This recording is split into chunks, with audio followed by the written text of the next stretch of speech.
ECSI fans, you want to revolutionize your sports investing habits? Allow me to tell you about WagerWire. WagerWire is an app that helps you become a superior bettor by allowing you to sync all your sports books and track all your bets in one place. See your current action, your betting history, and stats. You could also sign up for sports books and collect bonus offers. Follow them at WagerWire on X, as it's the best account on the platform. Head to App Store or Play Store now and search WagerWire and download the app.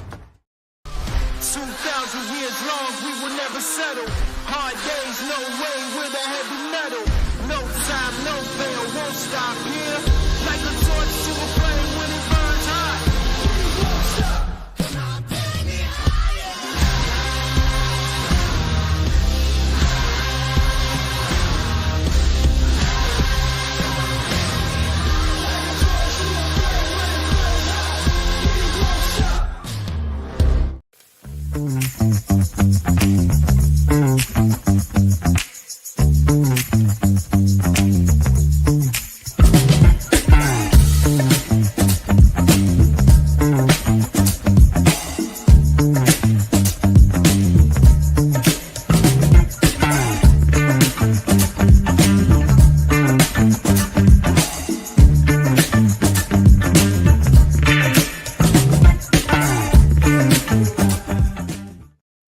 Good morning, sports fans from all around the globe. I am the host, Jeff Dawson, East Coast Sports Investors. And you know, it's that time. 4 men in a box. We got the crew back. NCAA Insiders, College Baseball Edition. Headliner today, who survived week number 1 NCAA Baseball Opening Week? I know it wasn't my Yukon Huskies. That's for sure. We had Lou Finicaro on yesterday afternoon, UFC Fight Nights, and it wasn't his Arizona Wildcats either. So again, 1 week under the belt.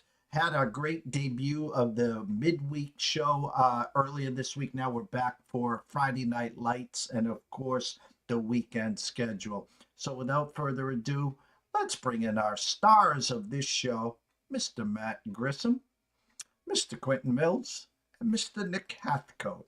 What's up, man? Good morning, Jeffrey. Good morning, Jeff. Jeff, I just looked at the viewership stats. We're right behind the Price is Right for the 11 a.m. window. So whatever we're doing, it's working.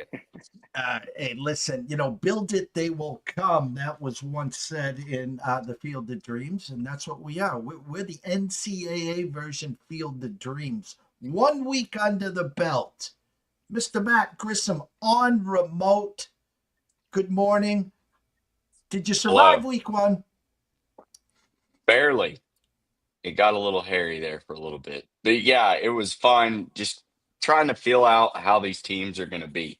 We did so much research going into the season. You don't really know until the ball hits the grass and we see what these guys have in them. Some teams looked more impressive than others. And I think UConn, your Huskies there losing that first game, Virginia losing. I think Duke was a no-show. Arizona, which I was lower on Arizona, so I'll toot my own horn there. But yeah, I think we have. I feel like I say it every year now, but that's life in the transfer portal. But I feel like we have more parity this year. Tennessee looked dominant. Texas A&M looked dominant, but they're supposed to when you play the school of the deaf and blind. So Nick can't get too excited yet. We need to see it against real competition. 75 runs in 3 games. Is that what you said last night, Nick? In 24 offensive innings. They played 4 games. They've all gone 7 innings, but obviously you're only on offense 6 of those innings. So it's been crazy. But before Matt says that, Hofstra was an NCAA tournament last year, and UC Asheville swept their first weekend and was 3-0 coming in. So calm down, Matt. It's not Washington State. So was 119 other teams. I know. Yeah, Permian High School is good at football too, but they're not taking on the 49ers. Okay. Yeah. Hey, Q, it's a marathon. This is year number 3 of our shows here. And for people just getting their toes into college baseball, I don't know where they've been sleeping under a rock or something. 1 weekend, a lot of the chalk field early, the bright lights, the Friday night lights. In came the midweek games, and it was funny watching people's timelines. And if you went opposite of what you thought and what the market thought, you would have been a rich man. But my point is, 50-game seasons, regionals, super regionals, Omaha. How do you explain to the people to pump the brakes here and breathe? Well, I think Matt said it best. There's more parity with the NIL and the transfer portal. Teams, it's cold weather in the South right now as well. That's something that is kind of an anomaly. Typically, it's warm, and teams that are built so strong just had a slow start. Like, just because UVA didn't win that Puerto Rico tournament doesn't mean they're not good. I'll use you, Jeff, as an example. Like, I haven't written off UConn completely yet. I still like Gabe Von Eman, but they started slow last year. They started slow this year. Like, maybe that's kind of their mantra. Duke was a concerning one that I had real concerns with. I thought they were overranked to begin with. And they did a lot of teams. What I saw was like the ones that started off rough, you can kind of see what you're getting with them because they went and took care of business, like Arizona against New Mexico in the midweek and some others. But Duke struggled again, and that's concerning to me. But it's too early to truly write teams off. I joked with Matt, they were tied 2-2 in their third game. I said, let's just disband the program if you can't, be up 16-0 in the first inning in the third game of the season. But yeah, it's too early to write teams off. This week will tell a lot if they can kind of bounce back or if they kind of flutter. So let's just hold off another week or two before we start actually making serious judgment on some teams.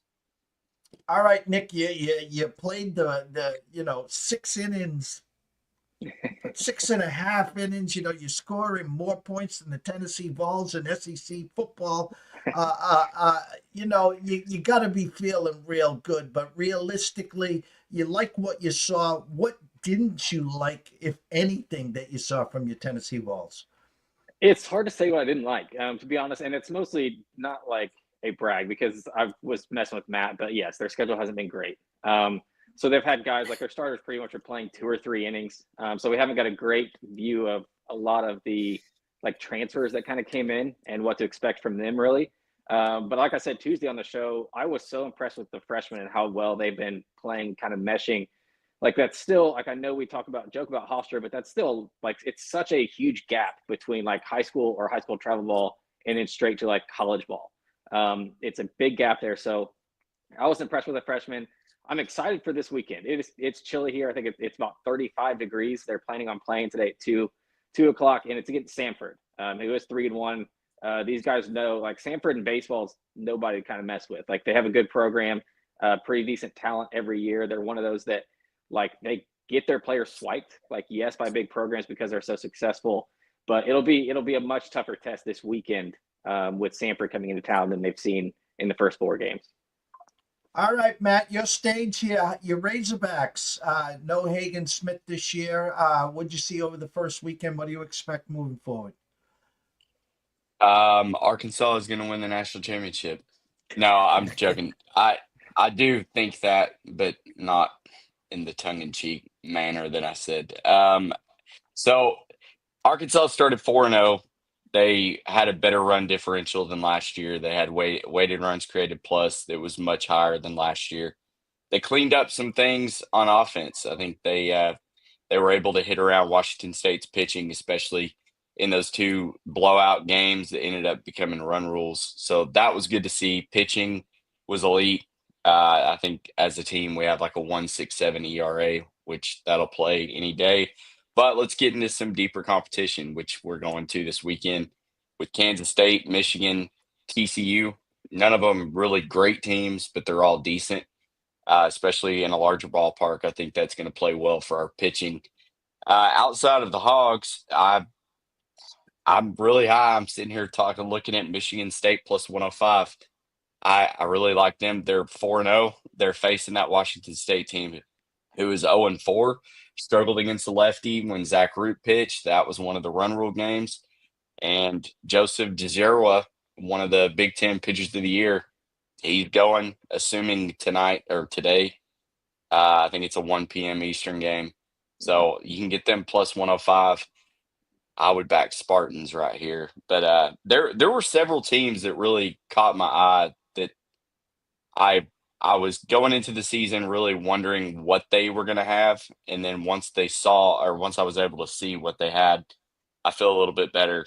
Clemson looks like a very good team that can make a push for Omaha, which I thought that going into the season, but Aiden Cannot getting kind of blown up there in the third or fourth inning. Didn't see that. I'm curious to see how he responds this weekend too. So just still a lot of research. My head's spinning on all the teams that I'm trying to think of that I'm ready to see another weekend of it. Plus our site's getting more and more accurate. Q, your Florida Gators. Pitched well. I think they had like a negative Sierra. Matt was telling me on the stats. That's pretty unheard of. They also had a weird stat. The pitcher in their final game had an assist or a strikeout in every single play, which was kind of weird. No position outside of the first baseman, catcher, and pitcher touched the ball in that game. So that was certainly interesting. We got to see it against better competition. Liam Peterson, Jay Clemente, Pierce Capala. You know, the talent is there on paper. You can see it in their bullpen sessions. I mean, there's some of the greatest pitchers on the mound in college baseball. Now we have to see it in games. And against Dayton, they should be able to dominate. It's not about what you do against Dayton. It's about what you do against Tennessee, Arkansas. Even though South Carolina is slightly down, like they're a team that's way better than Dayton. And so like even the middle of the row SEC teams, you've got to do it against. I mean, hell, they couldn't even beat Missouri last year. That's a problem. You have to beat those teams, and that's what it's going to take. So we'll kind of. I'm not going to toot the Gators' horn like Nick. I mean, we're not setting up the parade route in Knoxville in Gainesville by any means, but it's still a quality ball club. Offense is electric, 1 through 9. I mean, when Blake Steers your 9 hitter, that tells you how deep your lineup is, and I think they'll be just fine. So we'll see. Nick, we already talked about the Vols and already in Omaha, ready for the championship round here. So we just cut to the chase there. But I always like to ask your opinion. We talked to some solid teams in the ACC, the Clemsons, the Virginias. What'd you see first weekend in the ACC? Yeah, very, very up and down for them. You already mentioned Duke.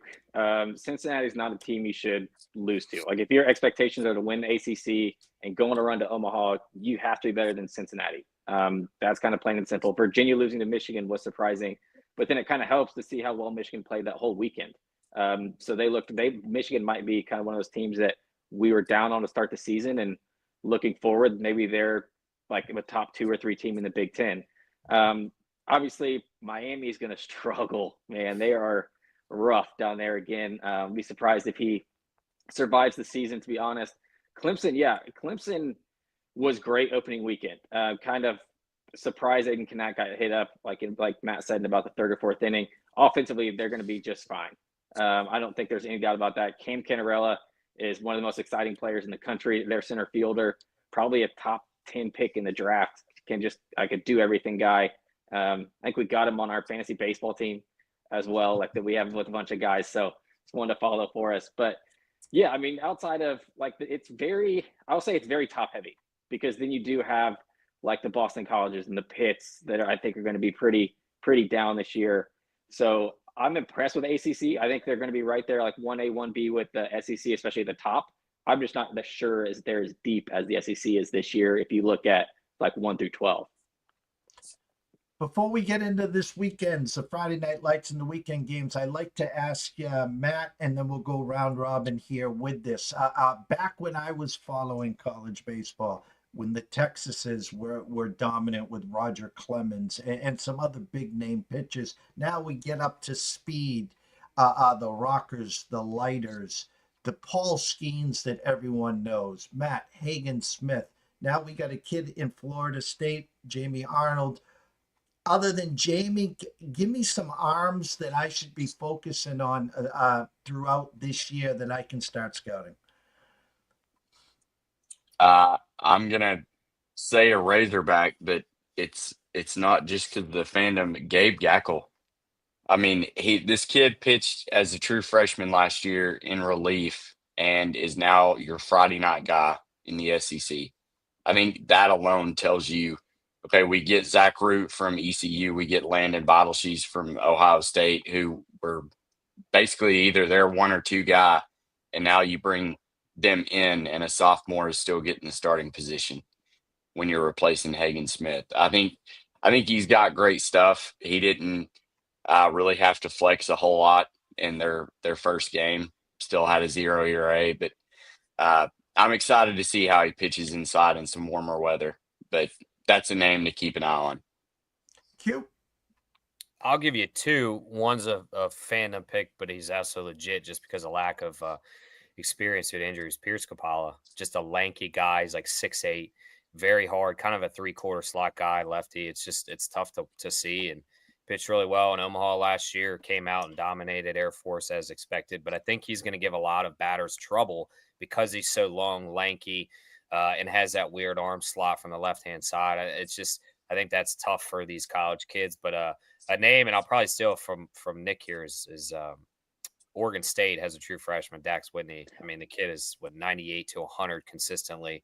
I think he's kind of the next up and coming star across college baseball, not only in Corvallis. So that's a name right there. The kid's got it all: the speed, the size, the velocity, the pitches, the movement, and that's a name you really want to key into this season and moving forward.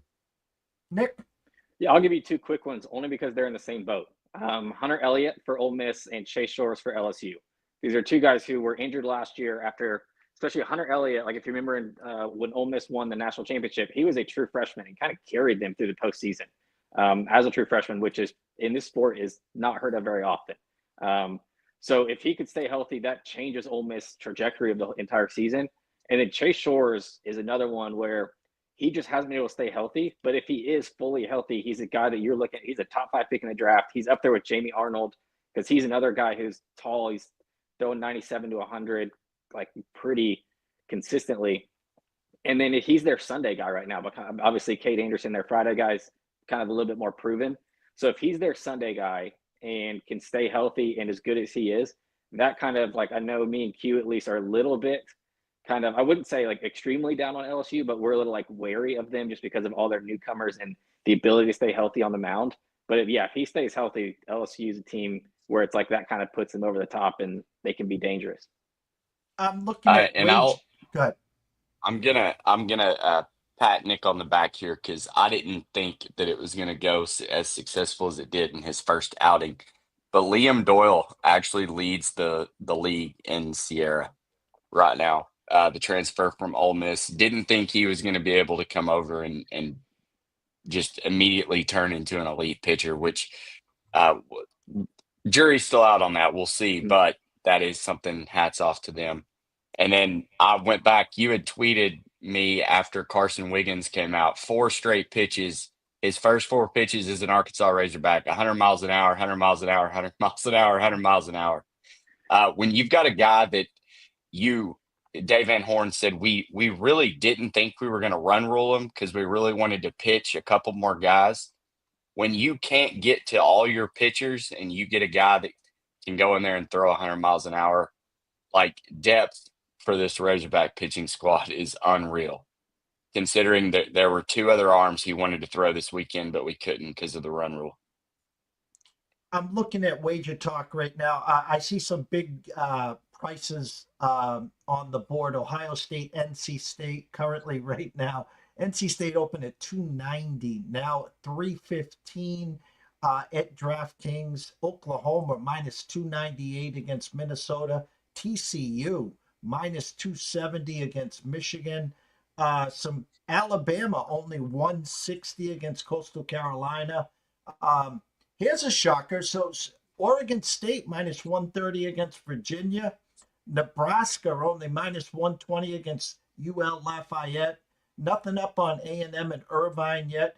Your Razorbacks minus $250 right now against Kansas State. Arizona minus $160 against San Diego. And Oral Roberts and Arizona State. Arizona State minus $238. Now, again, your website, all the games either tonight and throughout the weekend. I'm going to start with you, Matt.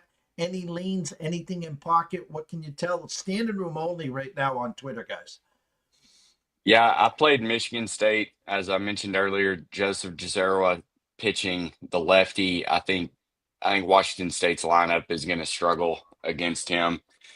Michigan State may struggle to manufacture runs. We'll see. But Griffin Smith, he started last week for Arkansas, and he was okay. I think the cold weather played a lot more into that lower scoring game that was tight. They're down here in Corpus Christi. It should be a little bit warmer. I think Michigan State is far and away better. Our website has them projected to win by 2.5 runs. So give me the Spartans. And then Michigan, the number on Michigan doesn't make sense to me. I think Michigan plus 200 or whatever they were. I heard you say TCU minus 270. Yes. They were plus 200 last night. I feel like that is totally mispriced. I don't think TCU should be laying that kind of number against 3-0, 4-0 Michigan team. 4-0, yeah. Yeah, that's just disrespectful. Sorry, I'm on a laptop, so I can either look at you or I can look at everything else. So you're about 1 inch tall right now, Jeffrey. You're doing fine, man. This is what happens when you reach to the levels of Matt Grissom, whether it's in a penthouse at the Circa or whether it's live getting ready to watch a couple. It's okay. Trust me. No, so I do have a funny story. So last night I'm checking in and they're like, because you're a IHG Premium Elite member, we've complimentary upgraded your room. And I said, oh, okay, what's the difference in it? And he said, art on the walls. That's the background. This is what he said. It's literally the same. You get a walk-in shower with a door instead of just a bathtub with a curtain and some art on the wall. So awesome. Thanks. Appreciate it.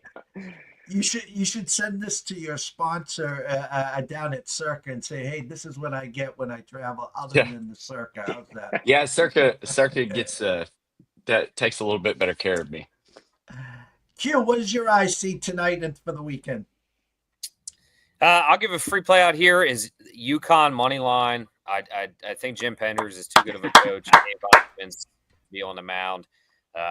Florida Atlantic's not an overly powerful team. They're not as good as Stetson and some of the other mid majors in that area. So I think they finally get their win. That was a hard road trip to have to wrap your head around mentally. They started off slow last year and they kind of picked it up. So I think they get it done. I'll be very shocked if they can't beat Florida Atlantic. But I got to head out. So if you guys follow me on Twitter, it's QMilly, 3 L's, 2 Y's. And then the boys will take it away with the website and the other Twitter. So look at this guy. I got to head out. I got to get the kid. Have a great weekend, Q. We'll see you guys. Take care. Nick. Yeah, I'm actually with Matt on that Michigan play. I played them as well, and it's mostly just that number, like with Dylan Veig on the mound for Michigan, as well as their pitching look down in Port 200. Against a TCU team that's like should be good but not great. That's just a disrespectful number. So I kind of had to play that one just based off. That's kind of like a number play alone there. I'm interested to see what the run line is as well once that comes out, and then a nice little parlay piece for the listeners that I'm on, both being played in Texas. I love pairing up Oklahoma and Arkansas. I believe it got me to minus 116. So it can absolutely be to win a full unit play there. I think that's a good one. I really trust Kyson Weatherspoon to win for Oklahoma against a Minnesota team who was actually impressive when they went down to Houston last week. I think more than what we thought. But I still think Oklahoma is just a much better team. And then Arkansas, Matt already mentioned the pitching advantage that they have over Kansas State, who's also Kansas State's already played 5 games as well. So it was I believe it was like, I can't remember what their schedule was, but it's been weird to start the year and they've been traveling all over the place. So I just like that one as well. So I think pairing those two up to get it close to a unit or close to even money is definitely worth one. Guys, everyone knows where to follow you guys, but as we always wrap up this segment of the show, I'd like you guys to give a shout out to where they can find you on social media, where they can find your website, and of course, any plays that you might have and to promote. So Nick, we're going to start it off with you, brother. Yeah, in Hathcote 413 on X is the easy place. That's where I speak. That's kind of where I talk the most and kind of put everything out. Also, make sure to follow our Discord. I tweeted out quite a bit. So does our NCAA Insiders account as well. It's basically the best place to talk to us. There's already been people this morning and last night where it's an easy place to ask us questions on maybe leans we have, if we know who starting pitchers are, like certain matchups, like how we're feeling, if we know where a game's being played, things like that. So it's an easy place to communicate with us where it's not like on X and it's fully like you have to go like one-on-one. This way you can get things out to the whole community. And even if we're not in there, then there's still tons of baseball lovers. There's about 200 or a little bit more than that right now that just love college baseball. And they talk during the entire day, just talk back and forth about what's going on throughout the country. So that's an awesome resource for us and everybody that listens. Matt? I am at Grissom on X, and go check out collegebaseballinsiders.com. The website is getting tweaked daily. Run projections are going to continue to become more and more accurate. And as stats accumulate, wow, I can't think this morning. But it's a great resource. It's absolutely free. You can subscribe to our plays and exclusive content by joining the club. $99 for the year. That's it. In my opinion, you could do it to help us. I mean, just we're trying to bring more information, more researching tools to the sport. It's not just betting. You're going to have access to DMing us, talking about, like Nick said, who's starting pitching for this team, or what do you guys think about this team? We're all in there to give you advice and to help you win some money. So go join the club, collegebaseballinsiders.com/clubhouse. Will get you exclusive access through the end of the regular season and conference tournament just for $99. Or you can do it monthly for $29.99. If I can do a shameless plug here. You can do We've all lost the plugs. Nick. We lost Nick. Q has left the building. Matt, we can't thank you enough on assignment. You enjoy your games, enjoy your weekend, and we'll catch up to you guys on Tuesday. How's that? Sounds great, Jeff. Have a great weekend. You too. Take care, brother. That's Matt Grissom, Nick Hatko, Q Millie, the NCAA Insiders. Go check them out on NCAA Insiders, at Grissom on X, at Q Millie. That's 3 L's, 2 Y's. Nick Hatcoat at N Hatcoat 413. And you can get all their selections on the Dub Club. Quick commercial break, and we'll wrap it up. Stay tuned. Jared, hey, we're gonna need you to tone it down with the Summer Friday thing, okay? What are you talking about? Well, for one, it's not summer anymore. Oh, really? Coconut. Also, who is this? I'm the caddy. Oh, he's my intern. Sorry, intern. I'm his intern. Yeah, he's doing a great job. No golfing in the office, okay? Summer Fridays are over. You can keep the Hawaiian shirt, but the rest of this stuff, all right? Are you grilling? Oh, yeah. Did you want a burger or a hot dog? No, grilling in the office. That's a good point. We should take this outside. No, that don't. You put that right back down. Yo, it's all in the hips. Oh, dude, come on, we gotta go. Let's go.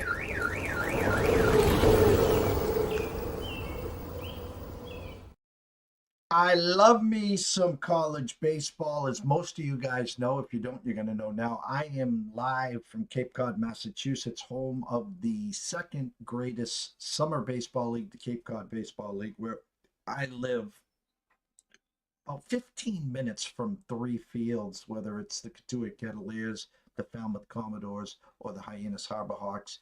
There's not a night that I'm not watching some college baseball. The difference between the NCAA Insiders and the regular season is that's aluminum bats. You come to the Cape and you use the wooden bats, as it is the greatest bridge to the MLB there. So we're super stoked to be a part of that. We couldn't be happier to be a part of the NCAA Insiders and their growth in year number 3. These guys are going somewhere. So bless you all for tuning in. If you're not following us, head on over to YouTube at East Coast Sports Investors. Subscribe, it's free. Head on back to X at EC Sports Invest.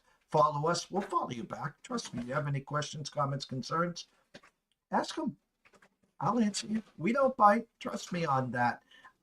There, in about 15 minutes, Live Zone Productions coming in. CJ and Kyle talking some NBA. And then around, I'm going to guess 2, 3 o'clock, myself and Riley Magnuson will be back for the closing bell. We'll get you caught up on everything in the sports market for tonight and the rest of the weekend. Guys, thank you so much for joining us. Great show as always. Have a great afternoon, and we will see you soon.